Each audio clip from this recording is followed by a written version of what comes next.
They say the cruelest betrayals don't come from enemies. They come from the ones you would have given your life for. And maybe that's why, the night I handed over my entire savings to cover the debt that threatened to take our home, I still believed love would be enough.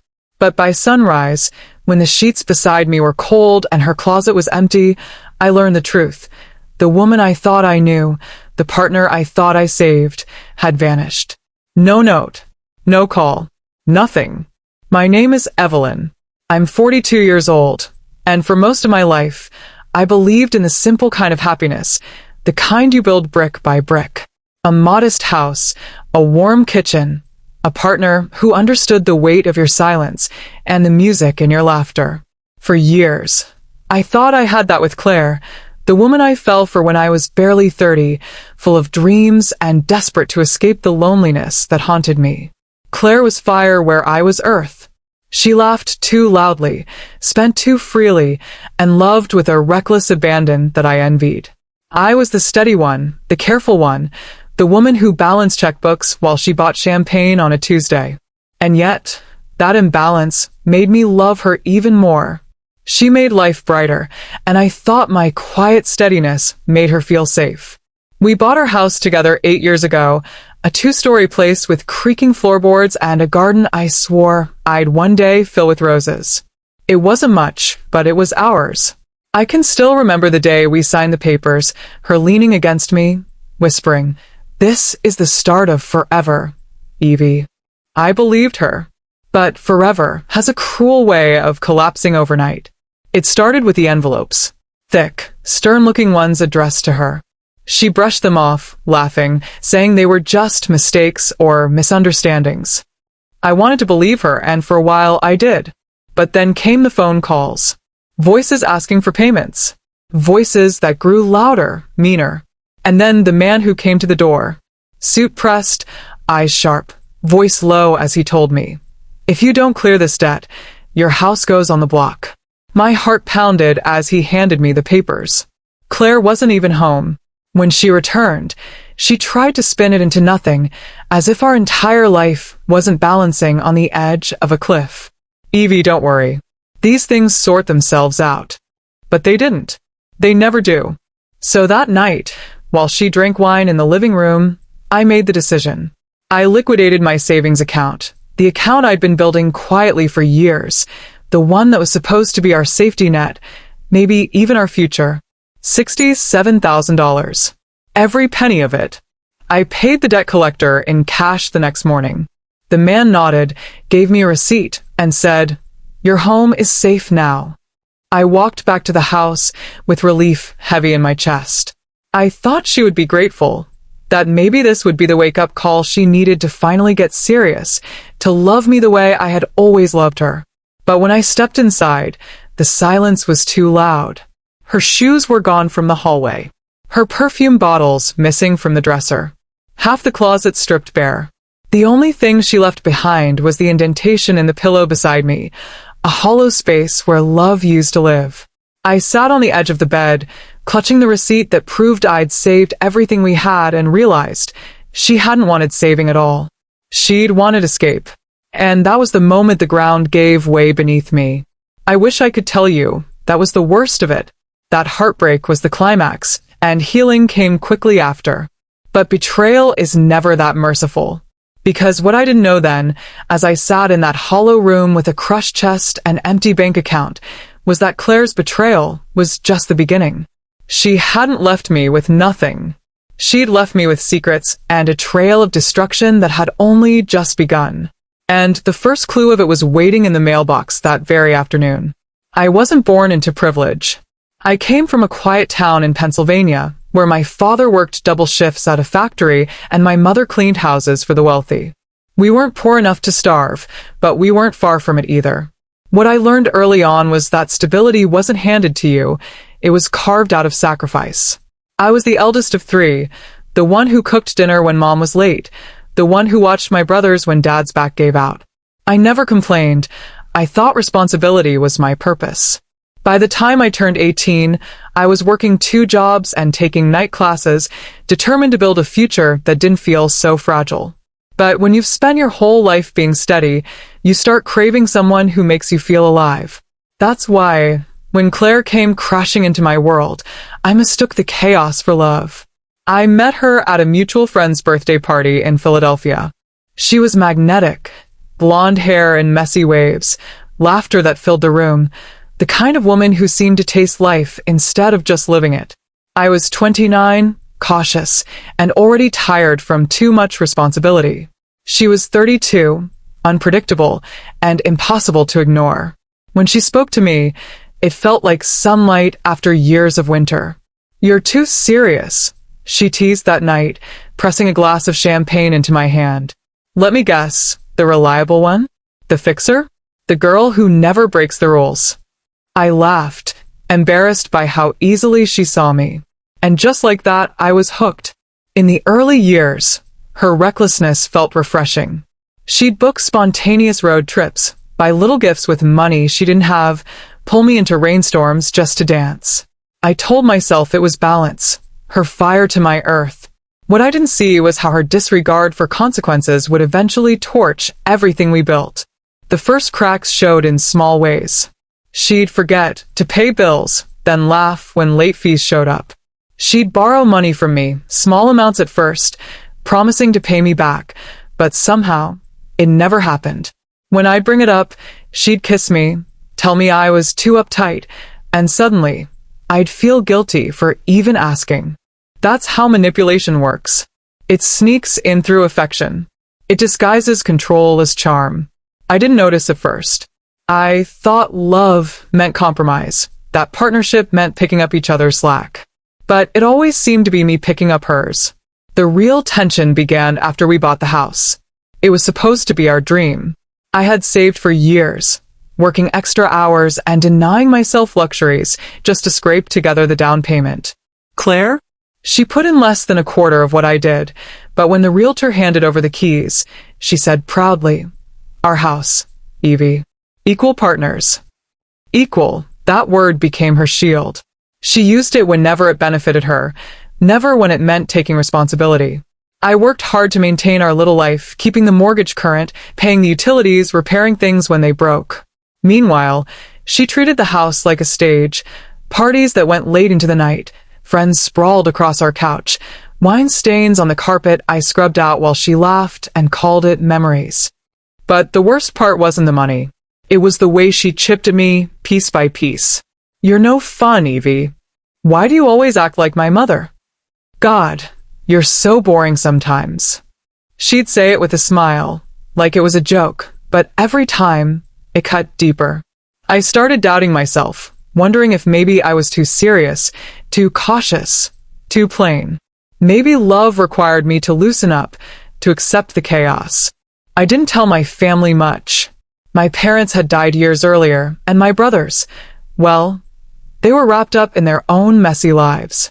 I had no one to confide in, no one to tell me that love isn't supposed to feel like drowning slowly. So I stayed.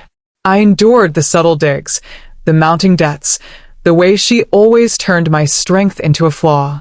I told myself that as long as we had a roof over our heads, as long as we laughed sometimes, it was enough. But things didn't stay subtle. The debts grew louder, the calls more aggressive, the threats more real. I'd watch her slip new clothes into the closet while I calculated which bill I could delay just to keep us afloat. I begged her to slow down, to be careful. She promised me she would, and then did the opposite the next day. Looking back, I realized she never wanted stability. She wanted freedom, the kind without responsibility, without accountability. And I was the perfect shield, the steady one who absorbed the fallout, so she could keep flying. That's the cruel thing about loving someone like Claire. You don't notice the storm until it's already flooding your home. By the time the debt collector stood on our doorstep, I was already a shell of who I used to be. And when I handed over my entire savings to protect our home, I thought it would prove my love once and for all. I thought she would see me, appreciate me, choose me. But Claire never chose me.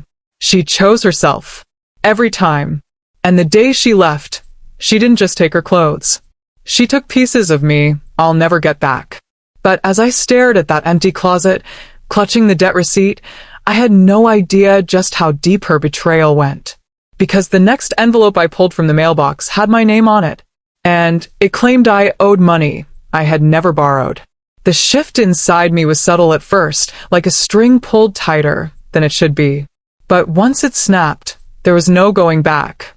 I stopped begging for explanations, stopped replaying her lies in my head like broken records. I started planning. Claire had always been careless with details, but I wasn't. I knew the rhythms of her life better than she did. The way she hated waking up before 9, the way she used the same password for everything, the way she never deleted photos but hid them in folders with innocent names like recipes or notes. I had lived in her orbit long enough to know her blind spots, and I was going to use them. The first step was paper. I organized every scrap of evidence. The forged loan applications, the pawn ticket, the credit reports, and the screenshots from her old phone. I filed them in order, labeled, and slipped them into a black binder. When I closed the cover, it was heavy in my hands, heavy enough to break open the lies she'd built. The second step was people. Claire thought charm was enough to erase her sins. But people remember. They talk. And I knew exactly who to start with. Lena, the realtor with the too red lipstick and the too eager smile. Claire had bragged once after too many glasses of wine that Lena owed her a favor. I didn't know what that favor was, but I knew Lena's reputation in town. She liked shortcuts, and shortcuts leave tracks. So I called her, pretending my voice was softer than my rage. "Hi Lena, it's Evelyn. We haven't talked in a while. Claire mentioned you were helping her with some property searches." A pause. Then her tone too sweet. "Oh, Evie. Yes, Claire asked me to pull some listings. Just helping her dream a little, you know how she is." "Of course," I said, hiding the tremor in my chest. "She always dreams big." I let her talk, dropped casual questions, played the part of the worried but clueless partner. By the end of the call, I knew enough. Claire had asked Lena to run property records, including mine. Lena thought Claire was just weighing her options. I knew better. The third step was place. If Claire wanted to play games behind my back, then I would choose the battleground. Quiet revenge in private would have been satisfying for a moment, but no, I wanted the truth to echo. I wanted her to feel the humiliation of exposure the way I had felt the humiliation of abandonment. So I thought carefully about where to strike. A courtroom would be too cold, too slow. A police report would bury her in paperwork, but it wouldn't give me what I craved. Her face when the mask cracked. No, I needed an audience. And then, like fate, the opportunity arrived. One of Claire's old friends, Melissa, sent me a message. "Hey, just a heads up. Claire's planning some kind of get-together at the Lantern next week. Said she wanted to celebrate new beginnings. Thought you should know." The Lantern, a downtown restaurant, all exposed brick and polished wood, where everyone in our circle seemed to go for birthdays, engagements, gossip. Public. Perfect. I thanked Melissa, though my hands shook as I typed. A celebration. That meant she'd be there, dressed like nothing had happened, laughing as though she hadn't burned me down to ashes. Maybe Lena would be there too. Maybe all of them, the people who'd believed her, pitted her, even blamed me for being too serious, too controlling. Good. Let them all see. I spent the week preparing like a soldier before battle. I visited the bank and requested notarized statements proving the withdrawal of my savings and the payments I'd made. I gathered affidavits from my employer verifying my alibi for the loan applications. I backed up everything to a flash drive and slipped it into my purse like a weapon. At night, I rehearsed what I'd say. Not a rant, not screaming, calm, deliberate, undeniable. Claire had always counted on my silence, my patience. But silence is not weakness. Sometimes silence is just the inhale before the fire. The night of the dinner, I dressed carefully. Not glamorous, not pitiful, composed. A navy dress, hair pulled back, a necklace my mother left me that Claire hadn't managed to steal. I looked at myself in the mirror and whispered, "You are not the victim tonight. You are the reckoning." The lantern was glowing with its warm lights when I arrived, my binder tucked discreetly into a bag. The hostess led me toward the back, where the laughter was loudest. And there she was, Claire. Hair curled, glass raised, Lena beside her. The table full of people who had once been our friends. She saw me before I spoke. Her smile faltered just slightly, enough to send a jolt of satisfaction through me. "Well, look who decided to show up," she said lightly, voice dripping with feigned confidence. "Everyone, Evelyn's here." I placed my bag gently on the empty chair beside me and smiled back. "Yes," I said. "And I think it's time we all had a little honesty tonight." The chatter died down. Glasses lowered. Claire's hand froze on the stem of her wine glass. I opened the bag, unzipped it slow, and placed the black binder on the table between us. Inside it lay the truth, her forged signatures, her betrayals in ink and numbers. And in the next breath, I was going to open it in front of every single person who still believed her. She was about to step right into the trap she never saw coming. The lantern glowed like a stage, glassware chiming, soft jazz floating above the hum. Claire had claimed the longest table by the back wall, center seat, the queen of a country built on other people's credit. Lena sat to her right, lipstick perfect, smile sharp. A half-dozen of our old friends circled close, ready to toast her new beginning. I didn't rush. I placed the black binder on the table like it was nothing more than a menu and slipped into the empty chair opposite Claire. For a second, no one breathed. "Evelyn," she said, voice bright and brittle. "We're actually in the middle of stories." I smiled. "Perfect." I brought receipts to go with mine. I flipped the binder open. The plastic sleeves winked under the pendant light. I pulled out the first page and set it between us. The stamped receipt from the collector showing $67,000. My savings, our lifeline, paid to keep the house off the auction block. "Start here," I said calmly. "This is the night I saved our home." A murmur ran the length of the table. Claire's fingers tightened on her glass. "I told you I had that handled." "You told me a lot of things," I said, sliding the neck sleeves into place.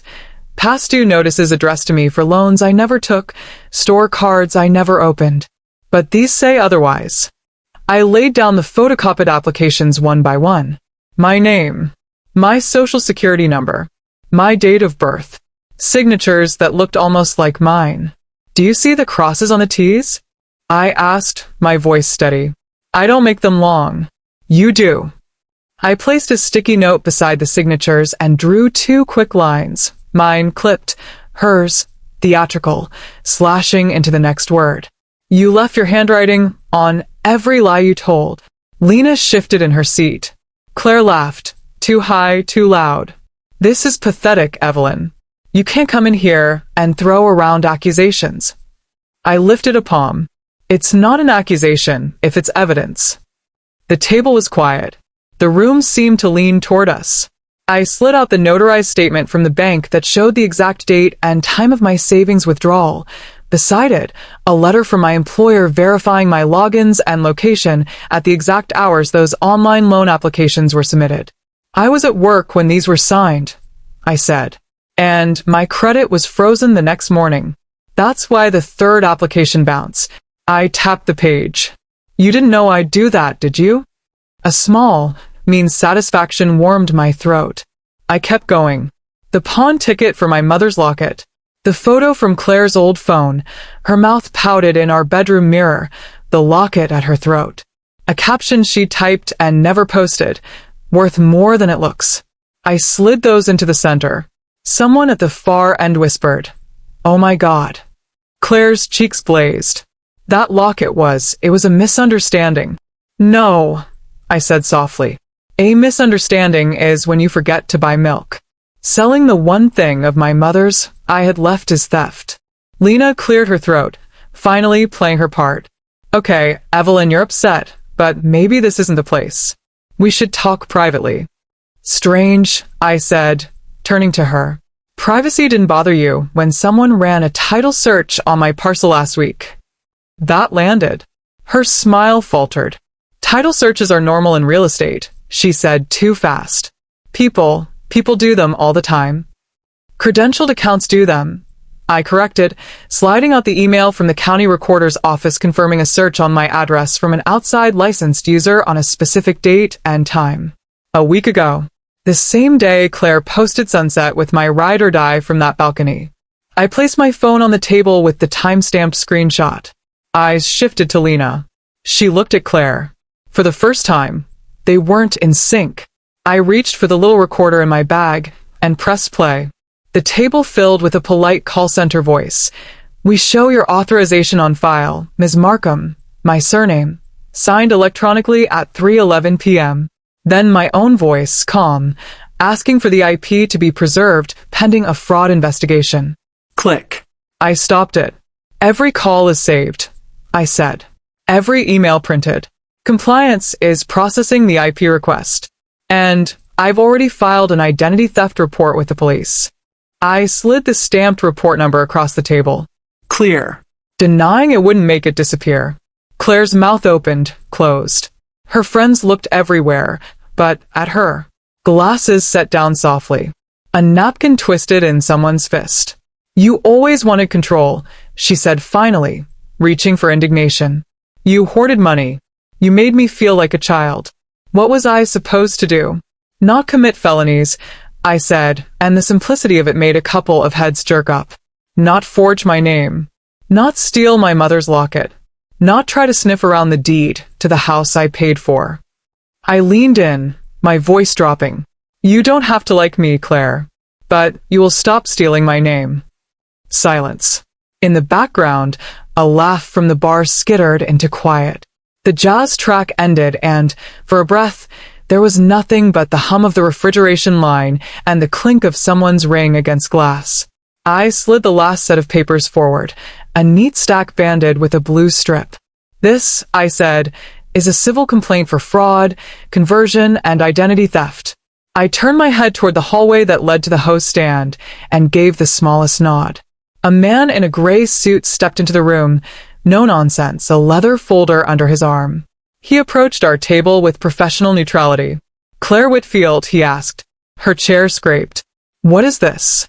"You are being served," he said, placing the documents squarely in front of her and another set before Lena. "Ms. Whitfield, Ms. Hargrove, notice to preserve electronic records. Deletion or alteration will be considered spoliation." Lena's composure cracked. "You can't." "I can," I said. And I did. Across the table, Melissa's eyes were wide and wet. Two others stood abruptly, murmuring excuses, their faces turned away from Claire like she carried a heat no one wanted to touch. The manager drifted closer, attentive, a witness, without choosing a side. Claire stared at the complaint as if it might rearrange itself into something kinder. Her lips trembled. "You're ruining my life," she whispered, and for the first time, I heard fear that wasn't mine. "No," I said. "You did that to yourself. I'm just turning on the lights." I took a breath, felt the tremor pass through me and go. "One more thing." I slid a glossy 8x10 print to the center, a split image. On the left, the forged signatures with the same theatrical cross. On the right, the photo of Claire's sticky note from last spring, "Dinner at 7, Evie. Love you," the same hand, the same flourish. The table leaned forward as if magnetized. "You left your fingerprints on everything," I said. "Even your declarations of love." No one moved. Claire's jaw worked. Lena's eyes went glassy and hard. Behind me, a phone camera clicked. Someone muttered, "She did this to her?" Another voice, low. "I thought Evelyn was the controlling one. Truth moves through a room like weather. You can't hold it back once the windows are open." I closed the binder, slid it into my bag, and stood. "I'll be in touch through counsel," I said evenly. "Don't contact me directly." And Claire, I met her eyes, let her see the steadiness she'd always mistaken for softness. "You don't get to spend my life anymore." For a second, she looked like she might speak, plead, turn the story back in her favor. Then the air went out of her. She stared down at the papers, at the blue band holding the future tight, and said nothing at all. Defeated isn't always a scream. Sometimes it's the absence of a lie. I turned to leave. The manager stepped back to let me pass. A hand brushed my arm. Melissa. She mouthed, "I'm sorry." I nodded. I wasn't doing this for their apologies. As I reached the doorway, my phone buzzed. An email preview slid across the screen from the compliance department. Requested IP address attached. Origin. I didn't open it there, with the warm restaurant at my back and the sound of a life cracking behind me. But I knew this much. Whatever it said would be the nail in the coffin. And in the morning, the consequences would begin. The morning after the confrontation, I woke to a house that felt different. Not quieter. It had been silent since she left, but lighter, as if the walls themselves had heard me finally speak. Sunlight crept across the floorboards and, for the first time in months, I didn't feel like I was drowning in someone else's storm. But while I sipped coffee at the kitchen table, my phone lit up with message after message. Word of what happened at the Lantern had spread faster than I imagined. Screenshots, retellings, even a blurry video clip of the confrontation. Claire frozen as the complaint hit the table, Lena's face pale as paper. The caption someone had posted under it. She thought she could steal everything until Evelyn showed up. I hadn't expected it to go public so quickly. But maybe that was justice. Betrayal thrives in shadows, and exposure is its enemy. By noon, Claire called me. Not from her number, from a blocked line. I let it ring. Minutes later, another call. Then a voicemail. I played it once, just to hear the sound of her voice. "You don't understand what you've done," she hissed, panic breaking through her polished tone. "I could go to jail. I'll tell them you weren't on it too. Do you want that, Evelyn? Do you want both of us ruined?" I saved the message. Because the thing about liars is, when cornered, they don't apologize. They threaten. They twist. They reach for anything to keep control. And that voicemail, her own words, was another brick in the case I was building. The fallout came fast. By midweek, Lena's real estate firm announced she was on leave pending internal review. Clients were whispering that her license could be suspended if she was found complicit in forgery or fraud. In small towns, reputations collapse quicker than buildings in a storm. As for Claire, the woman who used to float through life on charm and champagne, she was suddenly untouchable. The police report I'd filed had moved into investigation. The forged documents were being examined. Compliance had already confirmed the IP address tied to the applications came from a device in Lena's office during hours when Claire had told her friends she was on a spa retreat. When I forwarded that confirmation to the detective handling my case, he replied simply, "Thank you, Ms. Markham. This is substantial." Substantial. Such a plain word for such a heavy relief. But beyond the legal walls closing in, there was something more brutal: social exile. Our friends, or rather, the people I once thought were ours, stopped returning her calls. Melissa told me she'd tried to walk into the Lantern again, only to have the manager shake his head.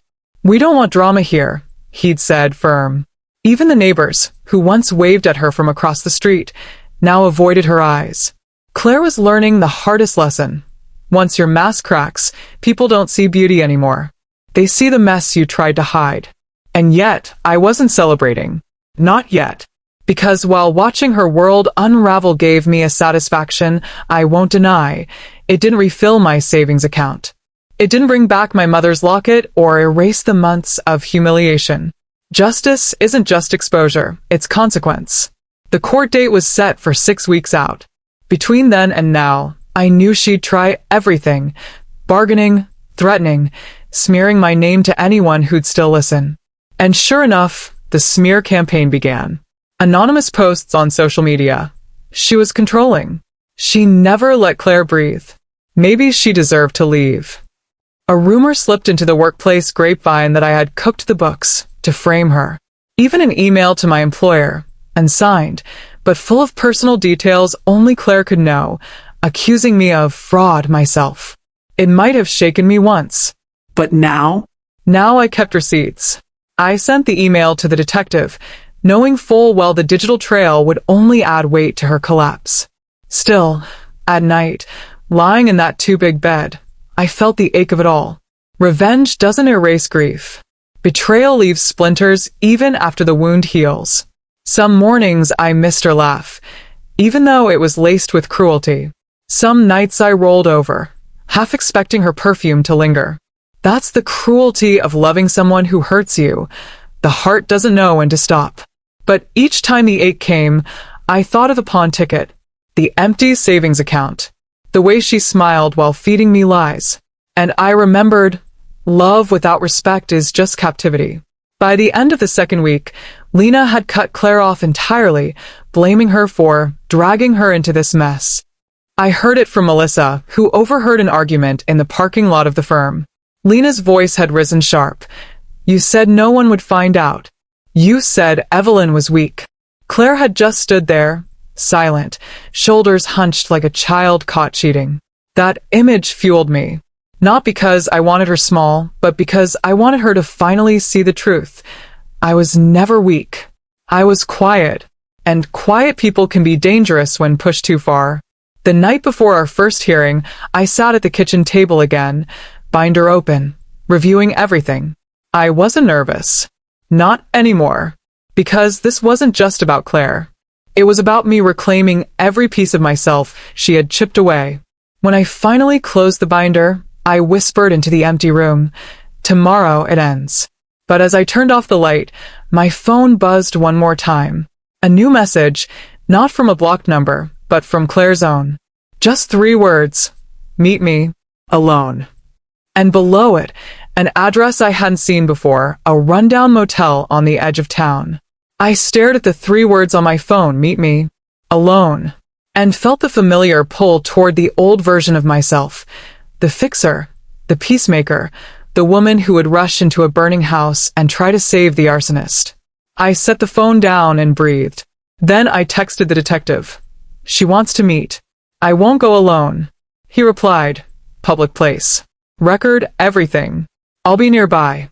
So I chose the diner across from the motel, the one with the cracked neon sign and coffee that tastes like burn and grit. Noon light poured through the plate glass window, turning the Formica tables into small glaciers. I wore the tiny recorder in my coat pocket. My binder sat beside me in a canvas bag, zipper pulled tight like a mouth holding back a scream. Claire came 10 minutes late, sunglasses on though the day was overcast. For the first time since she left, she looked less like a storm and more like the aftermath, mascara bruised beneath her eyes, a run in the seam of her dress. When she slid into the booth, the vinyl squeaked. She kept the sunglasses on. Cowardice can be stylish, but it's still cowardice. Thank you for coming, she said, voice pitched low, practiced. I knew you'd do the right thing. I let the words sit between us like a dead bird. The right thing, I repeated, tasting them. Say what you came to say. She lifted the sunglasses. Her eyes were red at the edges. I made mistakes, Evelyn. I was scared. I didn't know how to tell you about the debt, about Lena. She said we could fix it fast, flip something, get out ahead. Stop. I held up a hand. Don't blame Lena for the pen in your hand. Her fingers worried the handle of her cup. She glanced past me, toward the window, toward the motel. If you drop the charges, I can pay you back. We can sell the house. No, I said, and my voice surprised me with its evenness. You don't get to spend my life anymore. Here's what you're going to do. I placed a sheet of paper on the table, slid a pen across the laminate. You will sign a notarized statement admitting the forgeries, the accounts in my name, the sale or attempt to sell my property, and naming anyone who assisted you. You will agree to a restitution plan, full repayment of the $67,000 plus the fraudulent credit accounts and fees, and you will file a quitclaim deed relinquishing your interest in the house. You will accept a no-contact order except through counsel. In exchange, I will inform the DA I'm open to a plea. That's the best mercy I have. She stared, as if the words were a cliff she hadn't seen until her toes met the edge. You take my home, she whispered. I didn't look away. I paid to keep it. Twice. She reached into her bag slowly, like any sudden move might spook the truth. I brought you something, she said, setting a small velvet pouch between us. I tracked it down. Cost me. But it's yours. My mouth went dry. I loosened the drawstrings and spilled the contents into my palm.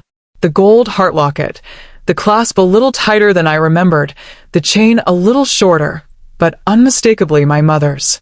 The room tilted for a second, the diner clatter softening, the sound of my mother's laugh leaking through time. I closed my hand around the metal until the edges pressed crescents into my skin. Returning what you stole, I said, isn't restitution.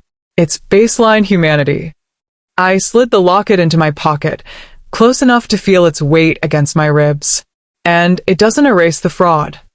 She flinched. I was drowning, she whispered. You never understood what it was like for me. You with your lists and your calm. I am a mess. I needed something. You needed responsibility, I said quietly. You used love instead. Her eyes sparked, a flash of the old heat. You'll be alone forever, you know that? No one will put up with your rules. You'll suffocate them. I almost laughed. It was so familiar. The last barb hook she always threw when the others didn't land. I don't need someone to put up with me, I said. I need someone to respect me. There's a difference. I tapped the paper. Sign. She stared at the page for a long beat. I could see the calculations scrolling behind her eyes, how much charm she had left, whether tears might buy her a discount, which lie might sound most like truth. Then the math ran out. She signed. The detective walked in as she put the pen down, plainclothes quiet, just another lunch customer. He didn't approach us. He didn't need to. He watched as I placed the signed statement into a folder and zipped the bag closed. The zipper's teeth caught for a second, then aligned. A small, satisfying click. Claire, I said, standing. We're done here. She reached for me once, fingertips grazing the cuff of my sleeve the way a child might reach for the edge of a pool. Evie. I stepped back. Take care of yourself, I said, and meant it in the way you wish a stranger well after they've told you their stop is next. Then I left her in the booth with the coffee cooling and the bill coming. Healing is rarely cinematic. Mine arrived in small, stubborn acts. I met with my lawyer. Claire's confession and the compliance IP report smoothed the path. The DA negotiated a plea. Probation, community service, mandatory financial counseling, and a court-ordered restitution plan that would follow her like a shadow until it was paid. Lena lost her license for 3 years. She mailed me a letter, not apology, not exactly, more like a professional eulogy for her old career. I filed it with the rest. I refinanced the mortgage into my name alone and signed the quitclaim deed that made it official. The house stopped groaning like a tired animal and started sounding like shelter again. I replaced the locks, not because I had to, but because I deserved to hear new keys sing in my palm. The first roses went into the soil by the front steps in early spring, hot pink Queen Elizabeths, with names that made me smile. On Saturday mornings, I brewed coffee and walked through the rooms with bare feet, sunlight, and dust partnering across the floors. I sorted the truth folder into a smaller box labeled past and tucked it on a high closet shelf. Not erased, not worshipped, just contained. And then, one evening as the air turned to gold and the roses threw their first stubborn blooms, I opened the velvet pouch and lifted my mother's locket to my throat. The metal was cool, then warm. I caught my reflection in the hallway mirror. Not a woman abandoned, not a woman avenged, a woman returned to herself. Some changes were outward. I took a night course in consumer law at the community college because understanding the traps made me feel taller. I started a free monthly workshop at the library called Numbers Without Shame, teaching people how to freeze credit, read a report, argue a bill. The first night, 5 women came. By the 3rd month, we filled the room. We brought cookies. We brought stories. We left lighter. Some changes were quiet. I began saying no faster. I answered the phone less. I dated slowly, gently, the way you test ice with your toe. When someone laughed at my lists, I didn't shrink. I smiled and said, they keep me free. People still ask me if I forgive her. Some days, I think I do. Other days, the pawn ticket flashes in my mind, and the word slides away. Forgiveness isn't a door you walk through. It's a window you open when the air turns stale. I open it when I can. I close it when I need to. What I know is this: I am not the woman who saved a house and lost herself. I am the woman who learned the difference between rescue and ransom, between love and theft, between silence and peace. To you listening to my story, maybe in your kitchen, maybe in your car at midnight, if someone is spending your life faster than you can live it, you are allowed to change the locks. You are allowed to keep receipts. You are allowed to walk away without a speech. Every scar tells a story of survival. Keep fighting for your truth. If this story meant something to you, share it in the comments. Someone else might need the courage you found. And if you want more stories like this, subscribe. I'll be here, planting roses, telling the truth, and choosing peace.